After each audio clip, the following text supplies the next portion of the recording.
নমস্কার। আমার আগের ভিডিও ছিল গীতার দ্বিতীয় অধ্যায়ের 17 নম্বর শ্লোক ও তার তাৎপর্য সহ বিশ্লেষণ। আজ 18 নম্বর শ্লোক বলবো।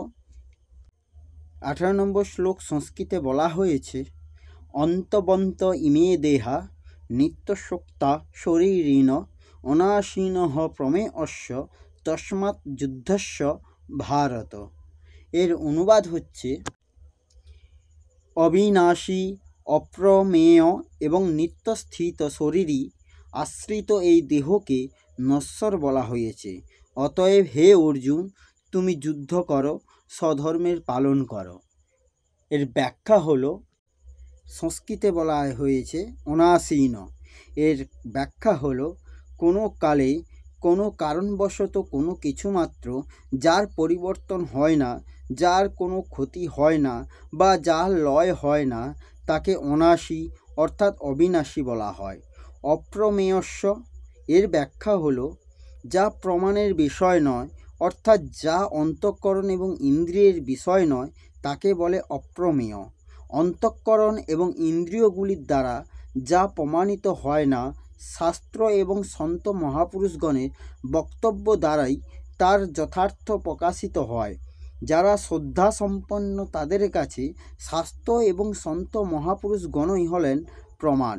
যার যে শাস্ত্র এবং সাধুতে শ্রদ্ধা থাকে, তিনি যে শাস্ত্র এবং সাধু বাক্যই মান্য করে। সেই জন্য এই তত্ত্ব কেবল শ্রদ্ধার বিষয়, প্রমাণের বিষয় না। শাস্ত্র বা সাধু মহাত্মাগণ কাউকে তাদের প্রতি শ্রদ্ধাশীল হতে বাধ্য করেন না। শ্রদ্ধা করায় বা না করায় মানুষ সম্পূর্ণ স্বাধীন। যদি কেউ শাস্ত্র ও সাধুর কথায় শ্রদ্ধাবান হয়, তখন সেই তত্ত্বটি তার শ্রদ্ধার বিষয় হয়। কিন্তু যদি সে ওইগুলিকে শ্রদ্ধা না করে, তবে ওই তত্ত্ব তার শ্রদ্ধার বিষয় হয়ে ওঠে না। এই শ্লোকে বলা হয়েছে নিত্যস্য। এই নিত্যস্য তাৎপর্য হলো, এটি নিত্য নিরন্তর স্থায়ী। এটি কোনো কালে ছিল না এমনও নয়, অর্থাৎ এটি সর্বকালেই সর্বদা বর্তমান। অন্তবন্ত ইমে দেহা উক্তা শরীরিণ। এর তাৎপর্য হলো, এই অন্তবিশিষ্ট অবিনাশী, অপ্রমেয় এবং নিত্য শরীরই সমস্ত জগতে যত শরীর আছে সেই সবগুলিকে অন্তবিশিষ্ট বলা হয়েছে।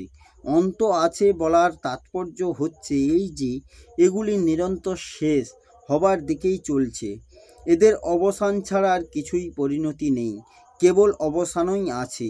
উপরিউক্ত পদেই শরীরই উল্লেখে একবচন ব্যবহৃত হয়েছে এবং শরীরগুলির জন্য বহুবচন ব্যবহৃত হয়েছে। এর একটি কারণ হলো যে প্রত্যেক প্রাণী স্থূল, সূক্ষ্ম এবং কারণ এই তিন শরীর থাকে।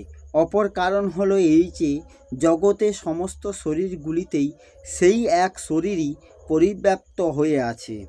শরীরই অবিনাশী এবং এর প্রকাশ ক্ষেত্ররূপ সমস্ত শরীর বিনাশীল। অবিনাশীকে যেমন কেউ বিনাশ করতে পারে না, তেমনি বিনাশীলকেও কেউ অবিনাশী করতে পারে না। বিনাশীল যার বিনাশী ভাব নিত্য বিরাজিত থাকে, অর্থাৎ তার নাশই হয়। এই শ্লোকের আরও একটি তাৎপর্য হল,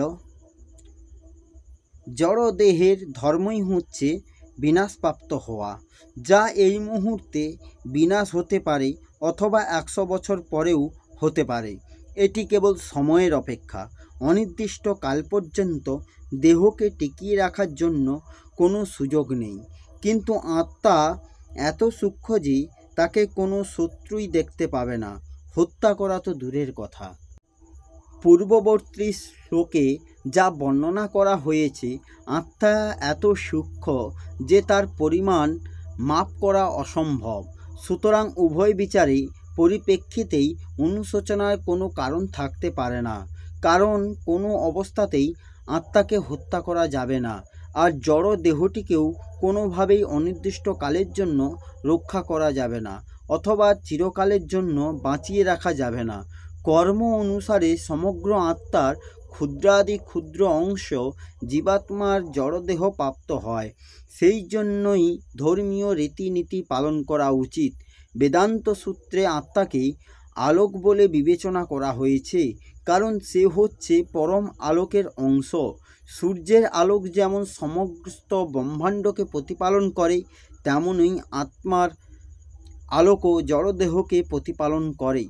যে মুহূর্তে আত্মা তার দেহটি পরিত্যাগ করে, তখন থেকেই সেই দেহটি পুঁজতে শুরু করে। তাই দেহকে প্রতিপালন করে আত্মাই, দেহের কোনো গুরুত্ব নেই। ভগবান শ্রীকৃষ্ণ অর্জুনকে উপদেশ দিয়েছিলেন যে জড় দেহাত্ম বুদ্ধির কারণে ধর্মীয় উদ্দেশ্য পরিহার না করে যুদ্ধ করতে। এই হলো গীতার 2য় অধ্যায়ের 18 নম্বর শ্লোকে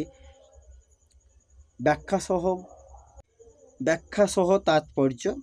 আসছি পরের ভিডিওতে। রাধে রাধে। জয় গীতা, জয় শ্রীকৃষ্ণ।